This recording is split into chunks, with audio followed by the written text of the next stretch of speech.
अभी जो ब्रदर मैं तुमको स्टोरी सुनाने वाला हूँ ना, इससे तुम समझ पाओगे कि इस दुनिया की रियलिटी है क्या और किस टाइप के लोग इस दुनिया पर राज करते हैं। और ये स्टोरी होगी तो केजीएफ मूवी की, बट मैं तुमको इस स्टोरी से ये समझाना चाह रहा हूँ कि भगवान श्री कृष्ण अर्जुन को क्या लेसन्स देते हैं, जो तुम्हें इस स्टोरी के एंड तक आते आते पता चल जाएगा। तो लेट्स गेट स्टार्टेड।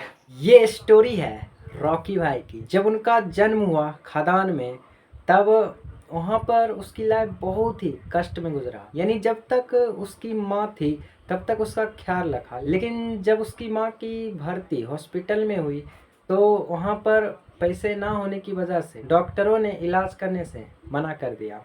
तब वहाँ पर रॉकी की माँ ने कहा, तुम कैसे राज करोगे पता नहीं, लेकिन तुम्हें इस दुनिया पे राज करना पड़ेगा, चाहे तुम कैसे भी करो, तुम मुझसे ये प्रॉमिस करो। तब रॉकी भाई ने अपने माँ को प्रॉमिस करता है कि मैं इस दुनिया पे राज करूँगा। तब उसके बाद उसकी माँ भगवान के पास चली जाती है। लेकिन कुछ दिन बाद रॉकी उस खदान से निकलकर, जब वो 12-13 साल का था, तो मुंबई आया। वहाँ पर डॉनों के साथ काम करने लगा। पहले वो जूते सिलने का काम करता था, उसके बाद पुलिस वाले को मार के डॉन के सामने हीरो बन गया और उसकी नज़र में आ गया। तब उसके बाद वहाँ के जो डॉन थे, सारी चीज़ें रॉकी भाई से ही करवाते थे। धीरे धीरे करके जब रॉकी भाई बड़े हुए, तब तक वो बहुत सारे डॉनों के साथ काम कर चुका था और बहुत सारे डॉनों को मार भी दिया था। धीरे धीरे करके जैसे जैसे उसकी तरक्की होने लगी, पूरे देश में चर्चा होने लगी, तो कहते हैं ना, जैसे जैसे तुम सक्सेस की तरफ बढ़ोगे तो तुम्हारे जलने वालों की संख्या बहुत ही ज़्यादा बढ़ जाती है और दुश्मनों की संख्या भी बढ़ जाती है। तो रॉकी भाई के साथ भी ऐसा ही हो रहा था। पर रॉकी भाई बचपन से ही कष्ट देखा था, तो उनके अंदर से पूरी तरीके से इमोशंस ख़त्म हो चुका था, क्योंकि उसकी लाइफ में खोने के लिए कुछ तो है ही नहीं।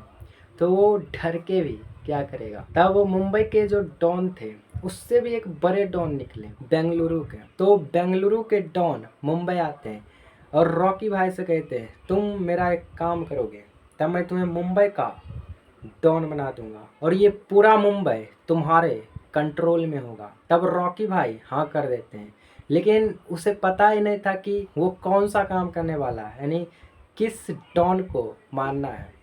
जब रॉकी भाई बेंगलोर में आते हैं, तब उसे एक लड़की से लव हो जाता है। इसी तरह स्टोरी कंटिन्यू रहती है। तब धीरे धीरे जिस काम के लिए वो बेंगलोर आया था, तो वहाँ पे आने के बाद उसे पता चला कि ये बहुत बड़ा डॉन है, इसे कोई मार नहीं सकता है। लेकिन रॉकी भाई बचपन से इमोशन लेस थे, इसलिए वो कह दिया कि मैं इसे मारूंगा तो मतलब मार के ही रहूँगा। जब मैं यहाँ आया हूँ तो अपना काम पूरा करके ही जाऊँगा, चाहे मुझे कुछ भी हो जाए। तब उसके बाद वहाँ के डॉनों ने उसको उस बड़े डॉन के इलाके में भेज दिया। वहाँ पर कुछ दिन रहने के बाद, वहाँ की सारी जानकारी जुटाने के बाद, वहाँ के डॉन को रॉकी भाई मार देते हैं। तब उसके बाद रॉकी भाई की चर्चा पूरे वर्ल्ड में हो जाती है और बड़े से बड़े डॉन रॉकी भाई से डरने लगते हैं। और अगर तुमको और भी डिटेल में जानना है तो जाके केजीएफ मूवी देख सकते हो। मैं तुम्हें इस स्टोरी से क्या बताना चाह रहा हूँ कि भगवान श्री कृष्ण भी अर्जुन से महाभारत के युद्ध के टाइम पर कुछ चीज़ें इन्हीं स्टोरी से रिलेटेड बता रहे थे। यानी कि भगवान श्री कृष्ण अर्जुन को कह रहे थे कि तुम इस युद्ध को करोगे, क्योंकि युद्ध में कोई इमोशंस नहीं होता है, कोई किसी का भाई बहन दादा दादी किसी का कोई नहीं होता है।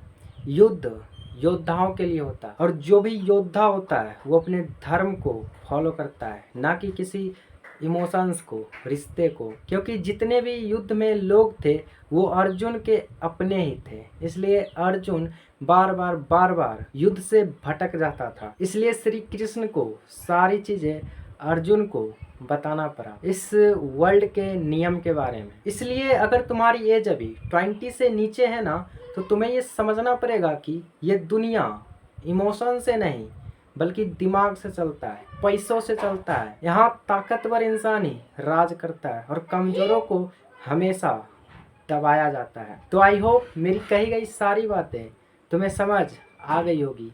तो इसी के साथ मिलता हूँ नेक्स्ट सीरीज में। थैंक्स।